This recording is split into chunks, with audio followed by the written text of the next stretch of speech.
We've completed alkanes. Now we're going to start with alkenes. Alkenes are unsaturated hydrocarbons, which means they have a double or a triple bond.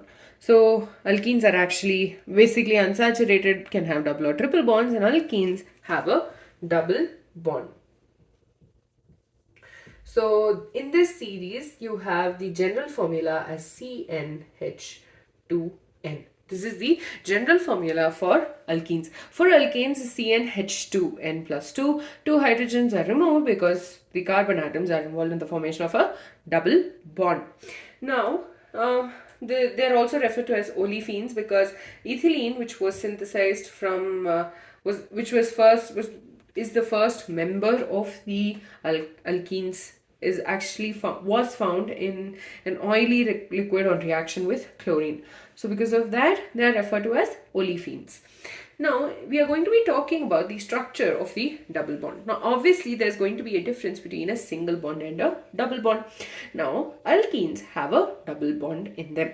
This is the structure of ethene, where we are only showing the sigma bonds that have been formed. Now, let's look at the structure and then go from there. First of all, these two are the carbon atoms, right? And in alkenes, the carbon atom is going to be sp2 hybridized, which means there are 3 orbitals for the formation of sigma bonds. Now, first one, we're only going to be talking in this structure, we're only talking about sigma bonds. So, sigma bonds are formed between the sp2 hybridized of the carbon and the carbon. So carbon-carbon sigma bond. This other one is going to be CH, which is that's 2 CH bonds for each carbon, and that's going to be between the sp2 hybridized carbon and the 1s orbital of hydrogen. So this particular sp2 bond is formed by an head-on overlap. So there is going to be a direct overlap of the sp2 orbitals leading to the formation of the sigma bond.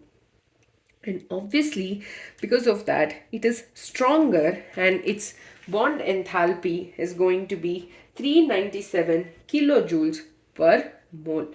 So the bond enthalpy of this sigma bond is 397 kilojoules per mole.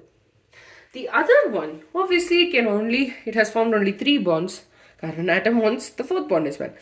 So that is formed by the vacant 2p orbitals. Now what happens is these 2 orbitals are going to undergo a lateral overlap. And because they've undergone the lateral overlap of the lateral overlap of the p orbitals of each of these both these carbons, that leads to the formation of a pi bond.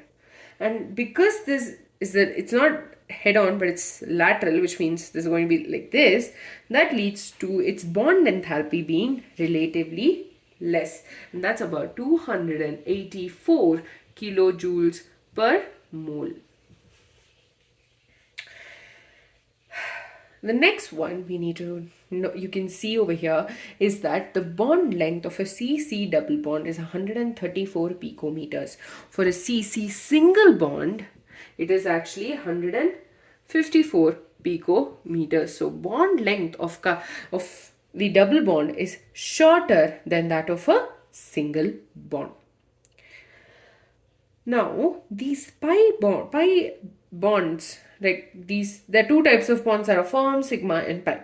Now, the pi bond is formed by a lateral overlap of p orbitals. Here, the pi bond is weaker than a sigma bond because, as we know, if you can notice, there's a difference in bond enthalpy. Not only that, here because of the fact that they're lateral overlap and a head-on overlap, there's a difference between those two, and because of that, a pi bond is weaker than a sigma bond. And that makes alkenes relatively less stable than alkanes. That is point number 1. And because these pi bonds are formed, what happens is these pi bonds act as a good source of electrons. Okay, and so they can get attacked, and bond can break. So alkanes, so pi bonds of alkenes are actually a very good source of loosely held mobile electrons, and so they can get attacked by various reagents that want to that are not electron rich, and because of that, these reagents are referred to as electrophilic reagents because they want electrons. Remember previous chapter we studied, right? So they can easily get attacked by electrophiles. Now in ethene, the bond enthalpy of the double bond is actually going to be higher, which is 681 kilojoules per mole, which is stronger than a single bond, whose bond enthalpy is just 348 kilojoules per mole in ethane.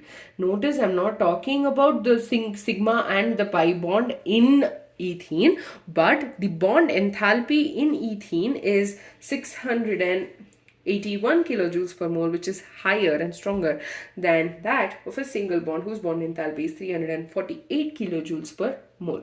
So in alkene's case, we will be discussing about various reactions which occur due to the attack of an electrophile as well. So with that, we're done with learning about the structure of the double bond as well as the basic introduction for alkenes.